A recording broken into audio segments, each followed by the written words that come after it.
All right, everybody. Thank you for tuning in tonight. Tonight I'm hanging out with Lazy D, who I had a great experience with him when Green Jellö was in town. For those who don't know, we actually sponsored Green Jellö's tour the past couple years. And last time you guys were in St. Louis, when I was actually filming, I got abducted, in a sense, and told, put this on your head. And the next thing I know, the next thing I know, I was one of the pigs on stage at the end of the set. Oh yeah, poor guy.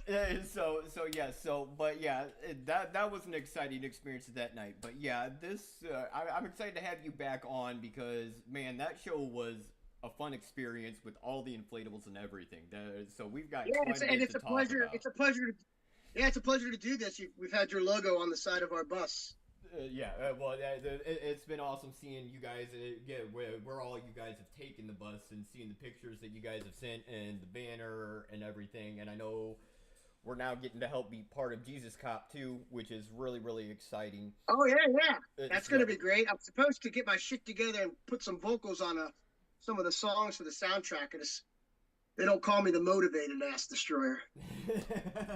Yeah, I know. Which unfortunately you had a small incident just recently that laid you up for a little bit. You want to tell us a little bit? Yeah, my entire life is a big fucking long incident, man. I had that heart attack a few years ago. That was fucking always fun. And then, but yeah, no, recently in October, I ended up skipping that. We had that big tour with the CKY kids, 96 Better Being, and the Bunny the Bear, and all of our homies in convalescence. And I decided to sit that out just to kind of stack cash from fucking all the Europe shit. And Halloween's like real important for me and my kids. So I wanted to be there for that. So I was like working all these hours. And then October 20th, it's not even a cool story. I was leaving where I was working and I was walking up to this plaza to catch a bus. And where I was at, there were no fucking street lights. There was no sidewalk or anything. So I crossed the street. And the road's here, and the grass is down here, and I just didn't compensate and just put my foot down wrong and heard crack. And next thing I know, I'm like laying in this big muddy fucking ditch. Dude, fucking sucked. Yeah, it was gnarly. Like I saw the X-rays, man. What all ended up? You needed surgery. What all ended up? Did they have to do? So I ended up having to call 911 to get me out of this fucking ditch because nobody would answer their phone. I'm literally watching cars just drive by, run over my backpack and all my shit. I'm like, fuck. So fucking the ambulance comes. I ended up breaking my fibia in 3 spots. I got a plate and 5 screws put in. Oh my. So I've always wanted to add a little metal to my genre, so got to do that. that is definitely a different way to add metal to it. Yeah, I know. It's not even a cool story. And it's like, somebody's like, oh, crossing the street, you get hit by a car. I was like, no, I wish, because then I got fucking paid. Right. And then, because then I filed for unemployment and I couldn't get unemployment because they're like, you're technically not unemployed. You have a job. I have a job. I can go back to it. But I do, on paper, I do like hospitality and catering and shit like that. So there's no doing that shit. Oh. So my unemployment got fucking denied. And it was right during the holidays, which would have been our huge busy season. All of my kids' birthdays, including myself and my wife, were all born in December. So I had all these birthdays, December. I think I got like $30 in my checking account right now. It's fucking rough. Yeah, I totally understand that because I'm December 8th. So I totally understand the December birthday. Now, fortunately, you have a show next Saturday, correct? Yeah, I got my first, so Lazy Ass Destroyer does his own thing, like punk rock, hip-hop shit. Mm-hmm. And a lot of the members are also members of Jellö. But, yeah, I got a local show here in, I claim Cincinnati, but I technically live in Kentucky, which confuses people. But if you look at a map, Cincinnati is right on the border of Kentucky and Ohio. Mm-hmm. But depending upon where you're at, you say Kentucky, the banjos start playing. Yep. But then again, like, if I'm in, like, Cleveland or Pittsburgh, I don't fucking say Cincinnati because then all of a sudden I got sports fans wanting to fucking fight me. But, yeah, it's a local show here in Cincinnati. It's at a place called Madison Theater. This should be fun. I got my boy. I know Al, who's the guitar, also plays guitar for Green Jellö. Yeah, so I kind of have the Green Jellö theory, and it kind of works out because, back when I had my regular guitar player that used to tour with me, he quit after I flipped his fucking car down a mountain. That's a story for a different time. But, it kind of worked out because everybody in Green Jellö was like, well, we've seen you play forever. We'll just start playing for you. So it kind of just turned into the same type of Green Jellö thing where it's like a revolving door of whoever wants to play whenever. So it kind of works out nice. Sometimes I have a full band. Sometimes I have the drum tracks. So you kind of never know what you're going to get. Yeah, and I know Rosie also plays with you too. Which Rosie, most people who don't know, Rosie does vocals for Green Jellö too. Yeah, but Rosie is also our social media manager at the studio too. Yeah, I got to give Rosie a hard time. Yeah. Rosie is cool. Rosie is cool. She's also, but she also does social media. She handles the social media, a lot of social media for us too. But I'm actually interviewing Al next Saturday too, and we're gonna be talking straight guitar stuff next weekend. So really cool that I didn't. Yeah, no, Al's great. Al's one of the Green Jellö members that's probably been with me the longest. I met him in Texas a long time ago. Yeah, Al does great. Really... He's actually got some. We've been recording like I said, sometimes we have a full band depending upon what's up. So we've been kind of taking all the older tracks and kind of revamping them and turning them into live models with live drums, live keyboards, live guitars and shit. So Al is on that record. He's recorded guitar and a few tracks. Nice. I'm not telling you when that's going to come out because we've been working on it forever because whatever. Yeah, just kind of like I said, is so freaking. That's exactly it. Bonkers. You're trying to get people from all over the fucking the country, and then the guy that records us, Trashbox, who also plays in Jellö and Lazy, he's in like the Canton, Akron area. So it's kind of like whenever we're up there, and that's like 4 or 5 hours for me, so I don't get up there that often. So it's kind of just an ongoing project. Whenever we get it done, we get it done. And it's weird how you guys are based in like Ohio, and then the rest of you guys are kind of like out in California. Yeah, so like I said, I live in Cincinnati. Trashbox, the keyboard player Jimmy, a drummer named Tommy. They all live in the Akron Canton area. The guy who's going to be playing guitar for me next week, Skid Vicious, he lives up in Hamilton. I've got some people in Pennsylvania that play, Texas that play. There's a couple people in like the Philadelphia East Coast area. Like I said, we just kind of made it a revolving door. So like if they're doing the Jellö shit, then they can do the Lazy D shit. It's all one big shit show, you know. How would you describe like since we're going back and forth on Green Jellö? How would you describe a Green Jellö or a Lazy D show? Because I cannot describe it other than it is an experience, and that's all I can really say. I mean, they're kind of completely different. They're completely different genre-wise, but the elements of Lazy D and me just being like the punk rock Flavor Flav kind of works in Green Jellö as a character. But I mean, the show is a live performance. They're both just chaos and a fucking shit show. Like I said, you never know who's going to be there. It's never going to be the same show. The fucking merch table, for Christ's sakes, is never going to be the same. Every time you go and see Green Jellö or Lazy D, it's always going to be something different, someone different performance. Sometimes we've had in Green Jellö, we've had 3 fucking drummers before. Sound guy's nightmare. It's hard to explain like what it is to people, and I kind of get surprised when some people don't know what Green Jellö is or have never heard of it. And then trying to explain the music's kind of weird because, I mean, you can't just say rock. You can't just say metal. I mean, it's essentially just dick and fart jokes. And farm animals. I don't rap about farm animals, because I live in Kentucky, so that might be taken wrong. It is an experience. I can't say that. I can't say... Definitely an experience. Love it or hate it, you're going to leave like, what the Sam hell was that? And if you get one of them fucking stinky puppet heads stuck on you too, then there's another experience. That was one of the I got. And being on stage, it was actually Chris grabbed me, and it was actually I was sitting there filming you guys. I've still got more. We're gonna do a viral push We've got like 400 videos going to be dropping next week, and there's some of them are actually still 4K shorts from when you guys were in St. Louis. And I was sitting there filming, and all of a sudden Chris grabbed me, yanked me backstage, said, "Put this on your head," threw a mask on me, and shoved me on stage. Oh yeah, and it's always such a pain in the ass because in the beginning it's so easy. Like, who wants to be in the show? And everybody wants to put on the head, and then they get up there, and then we end up throwing them in the mosh pit. And then we're like yelling at them in the mosh pit, like, put the head on. It's a punk rock puppet mosh pit. Put the fucking head on. And then by the end, you're like, oh, we got to play Three Little Pigs. I see one fucking pig. And then you got to go find the fucking head. And then you got to like grab somebody and be like, put this on and get on stage. So it could be a real pain in the ass. It was totally unexpected because here I am with 2 cameras filming you guys, and all of a sudden she's yanking me backstage. Yep. All the guitar cases and everything were throwing a mask. Yeah, you're like, nope, no filming today. So that was unless you want an extreme close up. Yep, totally. That was awesome. So you are working on some new stuff. I know you had talked about you were working on some new stuff. So you could call it new. Mm-hmm. We're basically for that live album I've been talking about, we're basically reworking older songs. Mm-hmm.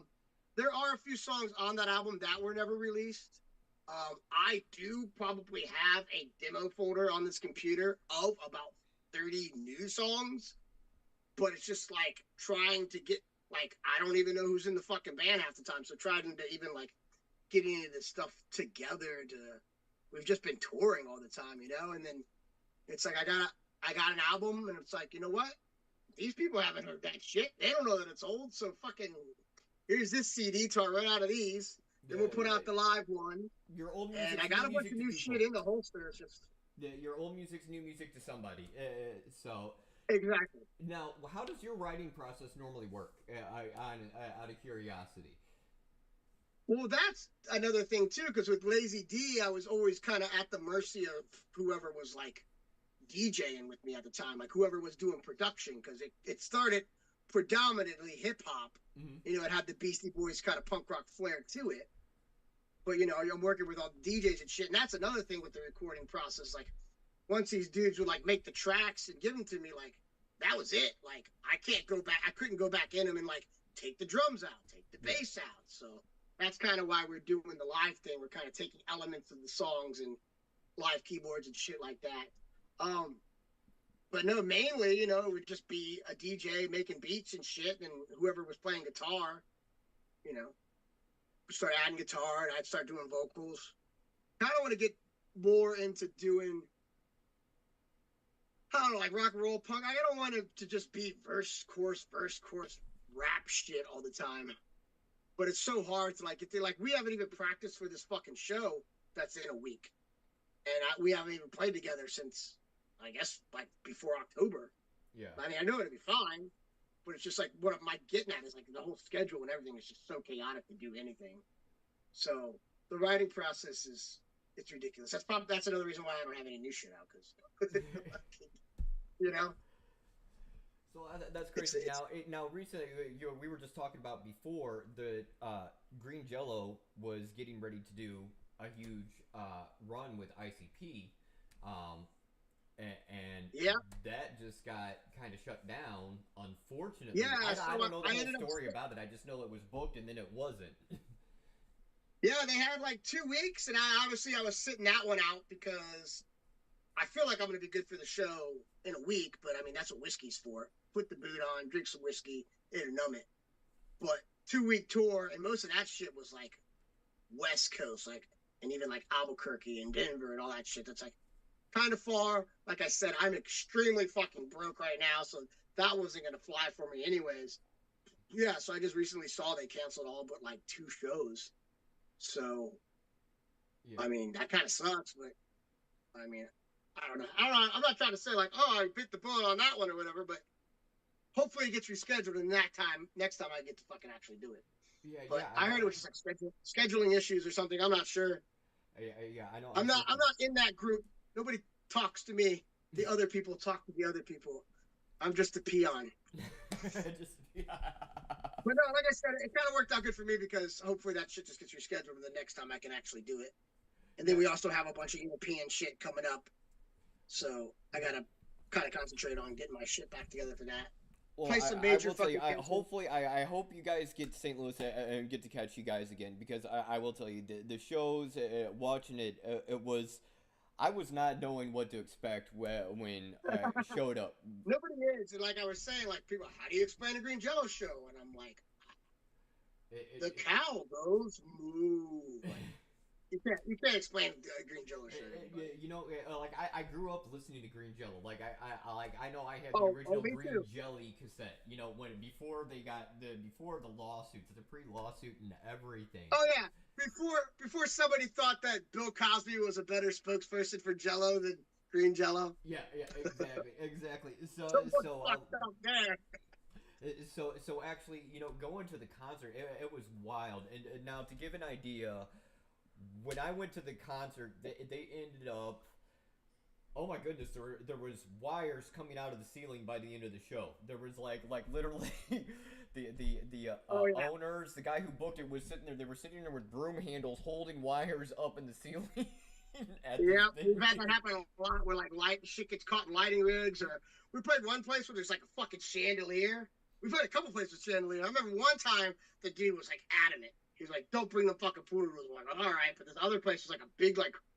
Kind of, it wasn't a barn, but it was a barn that looked like a barn, so like super high ceiling. Mm-hmm. There's a chandelier that came down, and we're literally like 15 minutes of our set was just like encouraging people to like fucking toss pool noodles and get them caught up in the chandelier. There was one, the guy, what was it, a $15,000 chandelier or something like that, and Bill's pants got stuck on it, and they shut you guys down like 15 minutes into it. It's like, who the hell puts a chandelier like that right in a rock venue? Anyway. We're testing their insurance for them. God damn it! Why in the world would you put something like that in a rock venue? I'm sorry. Why in the world would you bring 1,500 pool noodles into a fucking venue? Why would you blow up a 40-foot fucking Ronald McDonald? I don't know. Because you pissed can't. That got stolen. I was pissed that damn thing got stolen. Oh, that was fucking insane. There's video of it. And you can just watch it crowd surfing, and then it just disappeared into the woods. Yeah, for you guys who don't know, at the Gathering the Juggalos, Bill brought a 40-foot inflatable Ronald McDonald, and they did it up like a juggalo, and it made it off stage and went crowd surfing, and it got stolen at the Gathering of the Juggalos. Stolen by like one dude. I think like a group of people crowd surfed it, but the story I heard from the convalescents, they do a lot of shit with us. The merch booth for them was like down the hill from the stage, and he said there's just one dude just dragging this fucking thing through this fucking trail, you know, taking people out, taking out trash cans, just pulling this motherfucker. And eventually, I guess wherever he had it stashed in like his campground or whatever. Oh my god! That campground had pissed off the campground next to him, so they went and told him. Yeah, the fucking Ronald McDonald's over there, so they went back. They got the Ronald for us. And fortunately, the way the tour lined up, we had a day off, so we got to go back to the Gathering to see, like, Tech Nine and Guar and all that shit. So we get there. They're like, here's your Ronald McDonald. We're like, fuck, blow that motherfucker up. And so they blew it back up, and it was down by Jello Nate's got a Recovery for Juggalos tent. So he stored it down there for us. Nice. So like, it's never a dull day. My wife doesn't get it. I don't think she ever grew up on Green Jellö. I did. I used to draw the characters. I used to quote the shit and all that stuff. My wife's like, I don't understand what the fuck you're doing. And I'm not fucking. It's fun. It's the chaos and insanity. That's all it is. Yeah. Now you mentioned it's Guar. It's a lucrative thing, but goddamn it, I'm having fun. Now you mentioned Guar. Have you seen Guar's Pink Pony Club rendition yet? Have you heard that? No, that one I'm not familiar with. This is a song? Yeah, they just redid the Pink Pony Club. Oh my goodness, when we get done with this... I don't know, what's the Pink Pony Club? That sounds like something me as the little pony should be aware of. No, I don't listen to a lot of pop music. It's basically, gosh, I can't think of the girl's name right now who does it, but it's basically she's singing about being a stripper, and her mom, oh god. Let me look it up on my phone real fast. Oh. Thinking about her stripper mom. Hold on. The Pink Pony. Oh gosh, let me pull it up because I'm intrigued. Yes, I need to know what this is. The Pink Pony sounds like the name of quite a vibrator.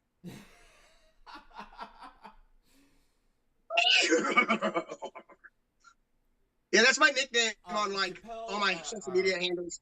Gore covers Pink Pony Club, originally by Chappelle Rowan, I think is how you pronounce it. No, I've been hell rolling through life. I'll have to share it to you. When we're done with the stream, you will have to go listen to it. It is freaking awesome, man. Totally. And it just Wait a minute. I want to hear the original now, because by the time this interview's over, I'm going to be nice and drunk. I'm going to go club and listen to that Pink Pony shit. Yeah, totally. I'll send you the links to your profile later. Yeah, because you just mentioned Gore, and I know. Oh man, yeah.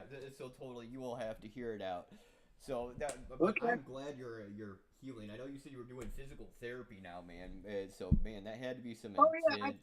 I finally kind of I started physical therapy this week, and I finally gotten to the point where I can kind of walk from room to room without like limping and the crutches. If I do anything, I have to run any errands, I wear the boot. I kind of gave up on the crutches because I feel like I kind of graduated from that. Plus, trying to keep doing the crutches, I'm like, this fucking sucks.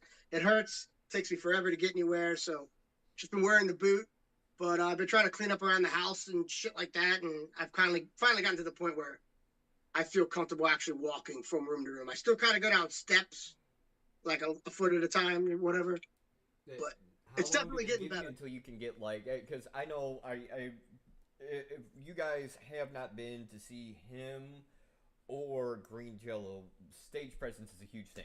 Stage presence is a huge thing. How long? Yeah, I'm kind of worried about that on Friday. I was like, should I just bring the knee scooter and ramp that bitch like off the bar?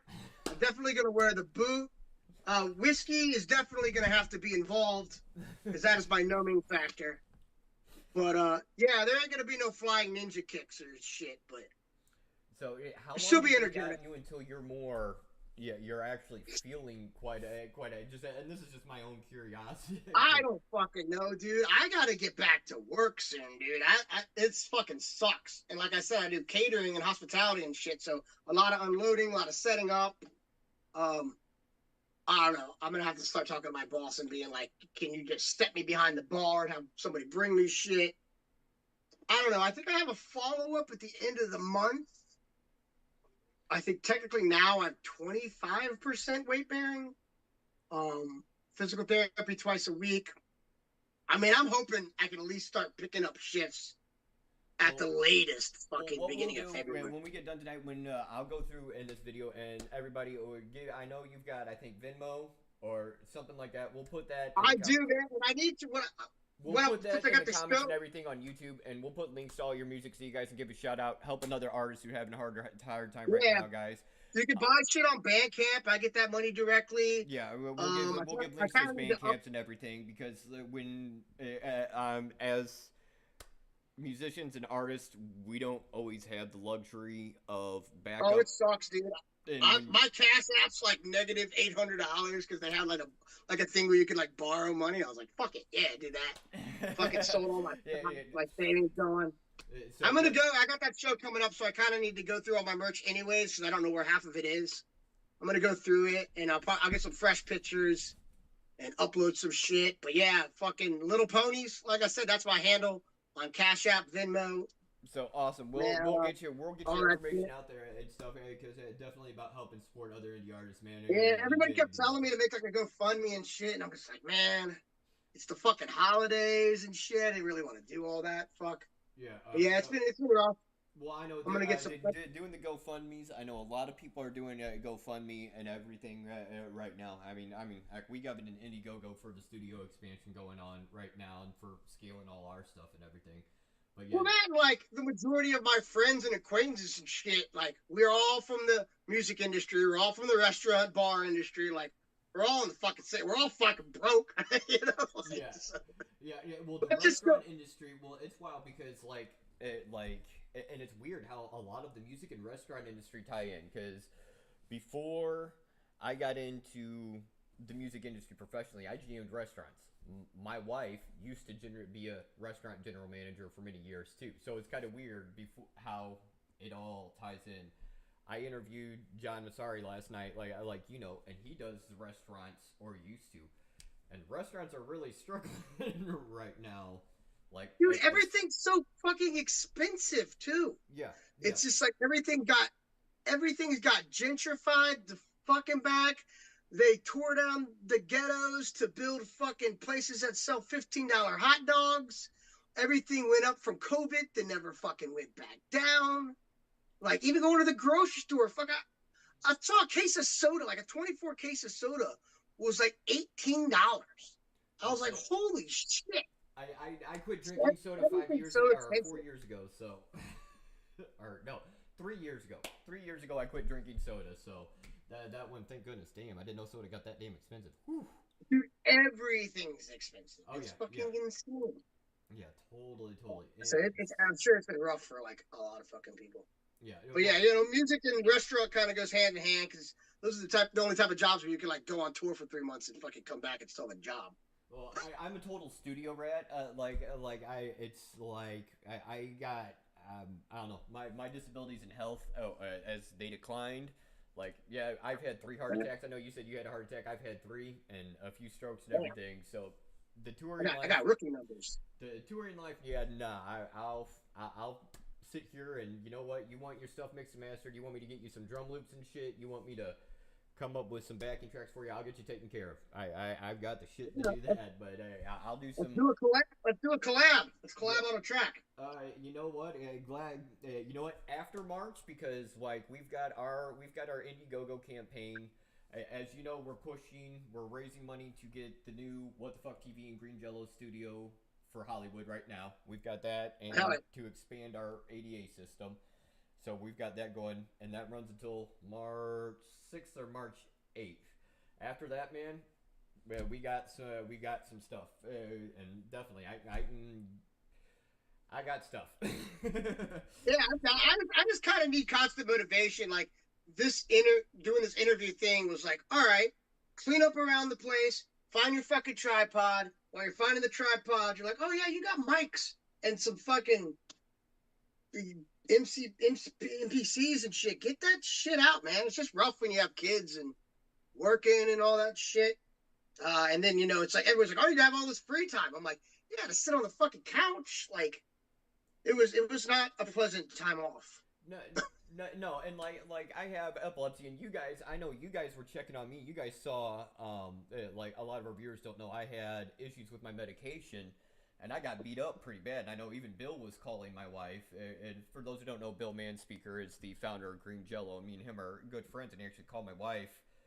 When you guys saw me all bloodied, I put my face through a glass cooktop and fell between a refrigerator. And yeah, I dislocated my shoulder, and I was laid up for a couple months. So people think, oh, you got free time because you're hurt. No. No. You really can't move. You're miserable. You can't do crap. No, dude, I would have rather broken my arm, because then I could at least have walked around. Like, telling somebody like me to sit on the couch for 2 months. It sucks. Dude. I mean, my 4-year-old fucking loved it, though. I spent a lot of time, especially around the holidays. Watched a lot of movies, read a lot of books with her and shit. Yeah. So she was loving it. Yeah, but other than that, you're like, you get, especially being when you're an artist, you can't, you get stir crazy. I totally. Well, that, a lot of people don't think about it, but fucking depression sets in big time with that kind of shit. Yes. You know, when you're laid up and you're injured and shit, like, your mind state is not all that. You're very, very down in the dumps. You know, you got life going on around. You're trying to figure things out. You know, that's not a good chemical mix to being motivated and artistic to fucking be creative, you know? No, it's people are like, you got anger for something. I'm like, I'm going to sleep, man. Fuck you guys. Yeah, it's not. It doesn't get, your creative fuels aren't going, and then you add in, like the finances and. Like, we're both dads, so then you got the dad pressure added into it, and you know, the married life and stuff. That really just kind of, your creative process just kind of dries up. Life is real. I need to get back into, like, I used to play guitar and shit. I can't remember the last time I picked up my guitar. Yeah, or like painted a picture. Yeah. Need to get back into having motivation. It would help when the fucking sun comes back out, though, too. Oh yeah, we've got a couple more months. My vitamin D is low. Yeah, see, you're in Ohio, I'm in Missouri, so we're real close together. Now, one thing I do find interesting about Ohio, and it's the weirdest thing, is how many musicians come from Ohio, and it is weird because when I started doing these interviews back in 2022, I started out with doing Sean Carlin from Dink. He actually helped get our studio known. But oh, sweet. Sean Carlin from Dink, you passed away last year. But him, Marky Ray, the rock and roll mercenary. A lot of people don't know Trent Reznor, from Ohio. Future Children. Yeah, Cleveland, I believe. Yeah, Future Children. But the amount of artists who are from frickin' Ohio, holy crap! And it's the armpit of America. I've never heard it called that before. but oh my just the amount of musicians that are actually up there is freaking insane. I honestly love the Ohio area. I mean, everybody gives it a bad rap. I mean, there's cool shit to see, but the point of it is, in Ohio, you're centrally located to get the fuck out of Ohio. Like, you could pretty much be in any major city in like 5 hours, you know?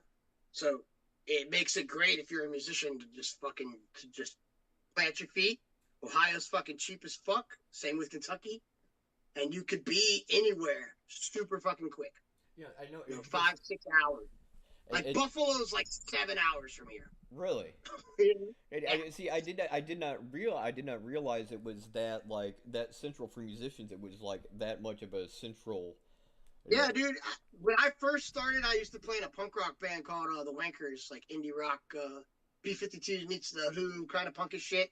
But the first thing I did when I started touring is I took a Cincinnati's here and I took a string to Chicago and just did a circle. And you'll be amazed how many major cities are in that radius. It's fucking crazy. That is wild. Yeah, that's wild. I used to live about 30 minutes outside of St. Louis. I used to just St. Louis is in that radius for sure. Yeah. I used to do a lot of gigs in St. Louis and Illinois and around there. So now I live out in the middle of rural town with a population of 749 BFE. Wow. Yeah. Well, I went studio. I completely studio rat rural. You know, out in the middle. It kind of works now because you just get your fucking groceries delivered and shit too. No, where I live, they don't deliver anything. Oh, Amazon Fresh told you not so fresh. Amazon does deliver, but they don't deliver groceries. The nearest Walmart is about 45 minutes, or close to an hour. The nearest grocery store is about 30 minutes from my house, and it's a little country grocery store. My nearest big thing is a truck stop. It's about 20 minutes from my house. Like, I live by absolutely nothing, but I mean, that's nice, but yeah, it's good and bad. No, I mean, I'm sure it's private and nice and quiet. Well, right now they're wanting to put in a data center, but so we're dealing with that issues. But outside of that, yeah, I've lived in downtown St. Louis. I've lived in suburbia, and just needed to get away. And it's it just seemed to help. I don't know, just my writing process and just getting away from. Oh, I could imagine that for sure. I mean, I would love to go live in the fucking woods somewhere. Yeah. It really, the. Without all the sirens and all the constant the sirens, yeah, I got a train underpass like a block from me. I fall asleep on the train all the time. Oh, I grew up when I was a kid. I lived right by the railroad track, so the trains didn't bother me. But it was the constant hearing or the SWAT staging and shit, man. I was like, oh yeah, we got that too. Yeah. Need to get away from that. So now I just kind of sit down and start doing that stuff. So your show is the 24th, next Saturday, correct? 23rd. 23rd. Friday. 23rd. Yeah, it is a 2-day event. They are doing 2 days. But, we're playing the first day. The 23rd, it's at Madison Theater. Bunch of great bands. My homie, his name's Ryan Schwab. He does this annually for his birthday, Schwab Fest. Like I said, it's 2 days. But yeah, it's just Lazy D. Skid Vicious from up in Hamilton's gonna come play guitar. It's gonna be nice and intimate, and I'm gonna try not to fall off the stage. Yeah, that please. We don't want you having to go to the hospital, and I have a feeling you'd really f yourself up if you did fall off stage. Well, I mean the metal's got to be holding the shit together, right? Yeah. As long as the metal's in dear God, something else might give. Oh, yeah. Something else might. Yeah. Give. So yeah, like I said, I won't be moving around as much, but I definitely feel a lot better than I thought I was going to feel. Like I'm not going to be sitting the fuck down doing this. So. Well, that's awesome. That's awesome. You are feeling better, man. That really is, because I know I've broken some stuff before and been through those surgeries and stuff, and I'm glad you're feeling better, because I know that shit sucks. Definitely feeling a lot better. Like I said, I'm hoping they let me slowly start going back to work, like in February. I'm trying to file my taxes. The sooner the fucking better. Yeah. Yeah. Give you. I gotta pay all the Green Jellö members that lend me some money back. Well, you know what? We're gonna get Lazy D owes you way more than $5. We'll see what we can do to get you. Shout out to some fans and get your information out there. Maybe get you guys can go out there. He's got quite a bit of music on Bandcamp, both digital. He's got CDs. Yeah, anything. If you're gonna buy music, buy it on Bandcamp, because that goes directly to us. I don't know what the fuck Spotify is doing, but yeah, call the number that Sally Struthers just talked about. Yeah, Spotify pays us what? Spotify pays, depending on either 1/100th of a tenth. I don't even fuck with Spotify. I hate that.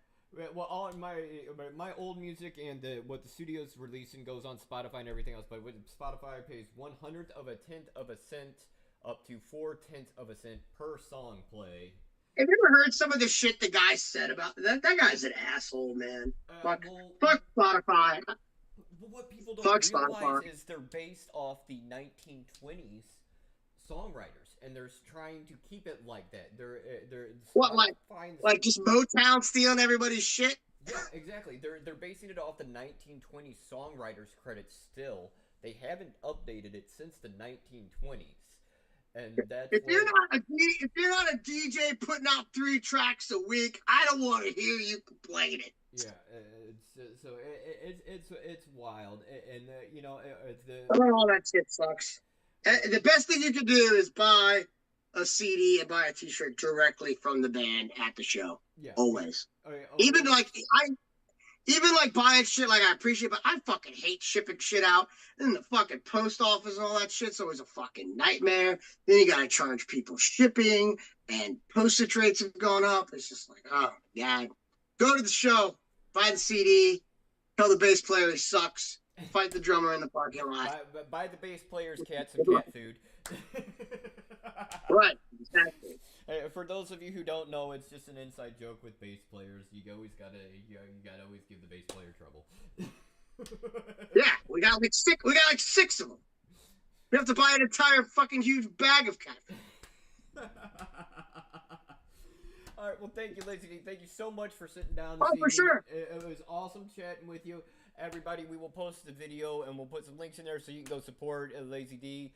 And it is great. And hopefully you guys, when you go on tour, you stop by the St. Louis area. Hopefully your schedule permits, you guys can stop by the house. We can get you maybe out on the water or to the beach. I know Bill's tried working it, but he hasn't totally disclosed. We actually live in a gated community on a private lake.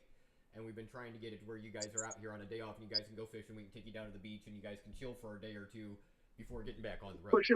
Push people in the lake and make them bathe. Yeah. You know, there are a couple of with you guys probably could all hop in, you know, and you know, we can throw you guys some shampoo and stuff, because if you don't know, when you're on tour, sometimes you're just kind of washing your pits in the sink at the club from day to day. Oh, that's about all. That bus that he's got too, dude, that thing is ridiculous in the summer. Oh, yeah. It's probably gnarly. It's so bad. Fortunately, they don't let me in that bus. For God. The Pool Noodle Express. Gosh. And hopefully our deal is, if we meet our funding and we go over our funding goal is $150,000, which will cover Hollywood and all our expenses and copyrights and everything, and equipment upgrades and whatnot and stuff. But if we go over on our funding, we're actually going to send some money in reserve, so you guys have a reserve for if anything happens to the bus. We're gonna sit if we. Oh, that's fucking that goddamn thing. So if we're able to hit our 150,000 funding goal and we go over that, I already told Bill we're gonna send you some money so you guys have money to repair the bus sitting in reserve right away. So if anything happens, because he'd appreciate that for sure. Yeah, because all of our booking agents would appreciate that too, because I'm sure they're tired of hearing. Well, me and Bill have been chatting back and forth, and like we're really working at trying to get Hollywood together and get everything. That'd be fun. I'm excited for that. I miss going down to Hollywood. Got all that time off there in COVID and shit. That was fun. I try to go out there like 2 or 3 times a week. 7 Dunbar. 2 or 3 times a year. 7 Dunbar is interested in possibly joining the studio in Hollywood now too. Me and him have been talking the past couple days, so it's actually kind of just expanding to even. Yeah, that was fun time. Some of our Jellö members that moved out there from Hollywood are still out there too. So still all live out there. It is really exciting. So we're gonna get this video up, and we will get your links in there, and we'll make sure we get this pushed out. And anybody, check out Lazy D if you're in the Ohio area. We're going to post links to the show. You guys can go check them out if you guys want to swing out and sit there and support Lazy D, support this independent artist, and let's just keep this going, guys, all right? Yeah, that's if you're in the Cincinnati area, it's Madison Live, Madison Theater, January 23rd. That's Friday. Bunch of great bands. It's an early show, too. I think I play at like 9:45. Show's over by 11, so we can go bar hopping afterwards. Any fucking social platform, Lazy Ass Destroyer, Pandora, Spotify, YouTube, any of that shit. You're gonna buy, download links, Bandcamp, get them off Bandcamp. I love that site. It's very DIY. But yeah, hopefully I'll get my merch and shit out. I'll post some pictures of some merch, get some posts up of merch. If you want to support, PayPal or Venmo or Cash App, Little Ponies, LITTLEPONYS. I appreciate you guys, and thanks for having me. Thanks for sitting down with us. Much appreciated. All right, guys, you take it easy. Everybody enjoy the rest of your weekend.